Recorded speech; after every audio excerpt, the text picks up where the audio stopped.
Oui, alors vous savez qu'au maternel, nous sommes très attachés aux sages-femmes, évidemment, et vous aussi qui nous regardez ce matin, c'est évidemment très important. Aujourd'hui, on va parler des apprentis sages-femmes qui sont dans la rue depuis septembre l'année dernière. 85% d'entre eux se sont mobilisés et manifestent. Alors pour quelles raisons? Et ils sont soutenus, ils sont soutenus par l'ordre des médecins, ils sont soutenus par les gynécologues obstétriciens. De quoi s'agit-il? Alors il s'agit d'un problème de reconnaissance, c'est-à-dire qu'aujourd'hui, quand vous voulez devenir sage-femme, vous faites 5 années d'études. Vous faites une première année de médecine que vous devez réussir comme les médecins, comme les apprentis dentistes, et il y a les apprentis sages-femmes. Voilà, les apprentis dentistes. Et ensuite, vous avez 4 années d'études. Sauf que cette première année d'études, Karine, est considérée, donc la fac de médecine, est considérée non pas comme une année de formation, mais comme une année de recrutement. Et vous retirez Bac plus 4 en France, ça ne veut rien dire. Donc, les sages-femmes ont une reconnaissance de leurs 5 années d'études uniquement Bac plus 3 dans la grille hospitalière, ce qui veut dire des histoires de salaire. Mais c'est pas uniquement une histoire de salaire. C'est-à-dire que nos apprentis sages-femmes sont en train de nous dire, écoutez, voilà, ce métier, c'est un vrai métier médical. Seul métier médical qui n'est pas enseigné à l'université, mais dans des écoles particulières. Or, nous avons besoin d'être à la pointe. Nous avons besoin aussi d'avoir accès à la recherche. Or, quand vous êtes un étudiant et que vous n'avez pas d'équivalence, parce que c'est bien ça le problème, c'est-à-dire quand vous sortez de 5 années d'études de sage-femme, vous n'avez pas d'équivalence avec l'université, donc vous ne pouvez pas vous tourner vers la recherche.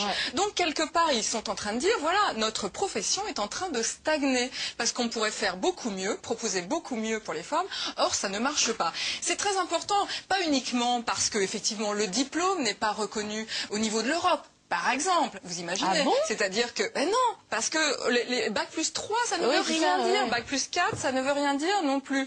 Et quand ça n'est pas universitaire, ça veut dire que vous n'avez pas accès à une équivalence à l'étranger. Donc nous, on va recevoir des sages-femmes allemandes, par exemple, ou, j'allais dire peut-être pas américaines, mais en tout cas espagnoles, par exemple. Pourquoi pas, mais c'est parce que je ne connais pas le système, je ne connais pas le niveau d'études des sages-femmes aux États-Unis. Donc, ils ne peuvent pas avoir d'équivalence. Mais indépendamment de ces problèmes d'études, de statut, il y a d'autres choses. C'est-à-dire, regardez, quand ils sont à l'école, donc comme ils ne dépendent pas complètement de l'université, et on leur impose des profs en droit, ou en psycho, et on sait que c'est important la psycho, pour nous les femmes, pour être écoutées, entendues dans notre malaise quand on vit mal notre grossesse. On leur impose des profs comme ça de façon arbitraire, qui n'ont pas été sélectionnés, qui ne sont pas passés par les critères habituels de sélection de l'université. Donc, suivant l'école, il y en a 35 en France. Il y en a qui sont mauvais. Eh ben, il y en a qui sont mauvais. Donc, au niveau psychologie, 0. Donc, vous voyez qu'effectivement, c'est ça qui est intéressant d'ailleurs, c'est que les jeunes aujourd'hui, ils manifestent pour plus de qualité dans leurs études. Que je trouve assez encourageant. Donc, donc en fait, ils veulent à l'heure actuelle que ce soit reconnu comme effectivement 5 années d'études et qu'ils puissent avoir, en plus de leur diplôme d'État, une équivalence avec ce qu'on appelle un master. Avec un master, oui, tout à fait. Mais avec un niveau supérieur, parce que là, on est vraiment dans une profession médicale.